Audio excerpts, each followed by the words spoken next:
So when we talk about supply chains, our minds usually go to things like microchips or uh, container ships getting stuck It's the somewhere. physical stuff, yeah. The hardware. Exactly. Yeah. But we almost never talk about the people, Yeah. the human software, you could Yeah. say, that runs all of it. And that's where the real fragility might be. And that's what this deep dive is all about. We're Yeah. looking at safeguarding the seas. And I have to say, the sources we have, Hmm. they paint a pretty bleak picture, a system at a breaking point. It really is. It's a tale of two realities How almost. so? Well, on one side, you've got these high-level meetings, policy discussions about seafarer welfare in nice conference rooms. The official response. Right. But then you look at the actual data from the ground, from the water, and it shows a crisis that's getting worse, not better, faster than anyone can seem to fix it. So that's our mission for this deep dive, to really unpack that tension between the effort and the grim reality. And they're happening at the exact same time. It's jarring. Okay, so let's start with that official side of things. There was a big Seafarers Recruitment and Welfare Symposium recently. Hosted by India's Director General of Shipping, yeah. And they brought in all the heavy hitters. So we're talking maritime authorities, industry leaders. Welfare organizations, all of them. And they weren't just there for coffee. The main focus was cleaning up the recruitment pipeline. Making it more ethical. Exactly. And trying to strengthen protections for seafarers, both on Indian ships and, importantly, on foreign flagged ones. And that's a key distinction, isn't it? The Yeah. foreign flagged vessels. It's everything, because you can have an Indian seafarer recruited in Mumbai, but his ship is registered in, say, Panama or Liberia. And that's where things get complicated. That's where the jurisdiction gaps open up. So the symposium was trying to close that net, make sure protections follow the worker, not the flag on the ship. That's the effort part of this. Okay, so that's the effort, but then we have to turn to the results. And this is where it gets, yeah. While that meeting was happening, new data came out from global maritime bodies.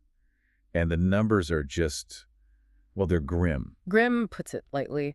We're talking about over 6,000 seafarers abandoned worldwide in just the past year. 6,000. And we need to be clear about what abandoned actually means here. This isn't just like a flight delay. Oh, not at all. No. In maritime law, it's a specific and terrifying thing. It means the owner just cuts contact. So no more wages. No wages. They stop sending food, water, and crucially, they won't pay to get the crew home. They are literally trapped. On a ship that's basically a floating prison. For months, sometimes. Yeah.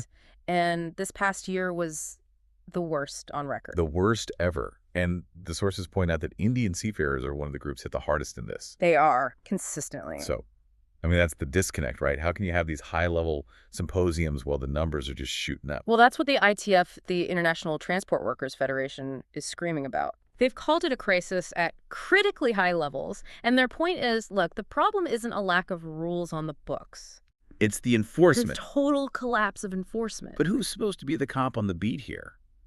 I mean, if you have a ship owner in country A, a crew from country B, and a port in country C, it sounds like a mess. Yeah, it is a mess. And the ITF is calling out three groups specifically. Who are they? Governments, obviously. Yeah. The ship owners themselves, and the big one, the flag states. And the flag state is just the country where the ship is registered, right? Not necessarily where it operates or where the owner is based. Exactly. And that flag state has the primary duty to make sure the crew is paid and sent home. But they don't always do it.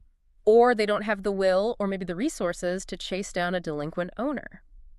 So the ITF is just demanding that these standards move from paper into practice. It's about basic rights, get people home, and pay them what they're owed. So at the end of the day, it feels like the system is relying on, what, charities and welfare groups to clean up a mess made by pure commercial negligence. That's a very fair read of the situation.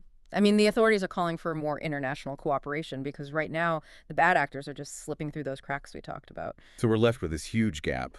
On one side, the effort, the symposiums, the talk of reform. And then on the other, the reality, 6,000 people stranded. A really sobering look at the invisible engine of our whole economy. It leaves me with a final thought for you to chew on. We all obsess over ethically sourced this or sustainable that. But if the very people who move 90% of all global trade can just be abandoned at record rates with almost no immediate consequence, what does that say about the ethical links in the supply chains we depend on every single day? That is the question, isn't it? It is. That's it for this deep dive. Thanks for listening.